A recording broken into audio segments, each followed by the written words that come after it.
বন্ধুরা, একদম বিনা খরচে সূর্যের তাপে কিভাবে ডিম ভেজে খাবেন আজকে আমি সেই টেকনিক শেখাবো। এই প্রচণ্ড গরমে, তীব্র দাবদাহে।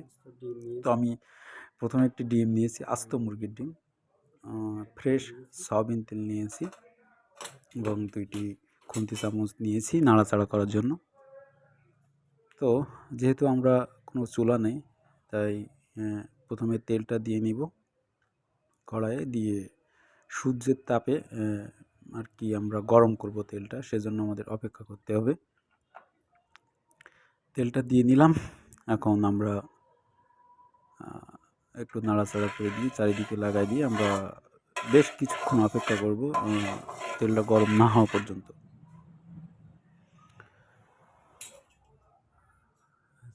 এই প্রচণ্ড রোদে আপনারা এটা চেষ্টা করে দেখতে পারেন। দেখুন সূর্যের কী পরিমাণে তাপ। এই তাপে 10 মিনিট দাঁড়ায় থাকলে নিশ্চিত সে স্ট্রোক করবে। এত এত রোদ, আকাশ কিন্তু একদম স্বচ্ছ নীল, কারণ প্রচণ্ড রোদ হলে আকাশ কিন্তু এরকমই হয়। তো আমরা অনেকক্ষণ অপেক্ষা করার পরে আমাদের তেল গরম হয়ে এসেছে, আমরা এবার ডিমটা ভেঙে দেব। দেখুন বন্ধুরা, ডিমটি দেওয়ার পরে কিন্তু প্রচণ্ড চচ্চল করে শব্দ হলো, একদম ঠিক কড়াইয়ের মানে গ্যাসের চুলার মতো।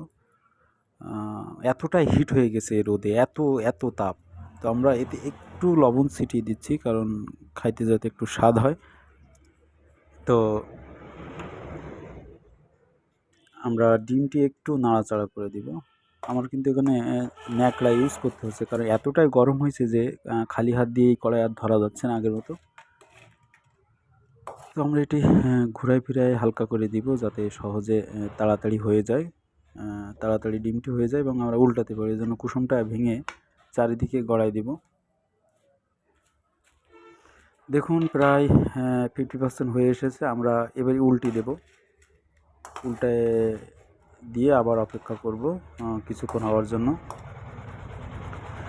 একদম গ্যাসের চুলার মতো না হলেও কিন্তু মোটামুটি হয়েছে, বলা যায় যে 80% ডিম কিন্তু ভালোই হয়েছে, যেটি দেখা যাচ্ছে যে মোটামুটি খাওয়া যাবে মনে হচ্ছে।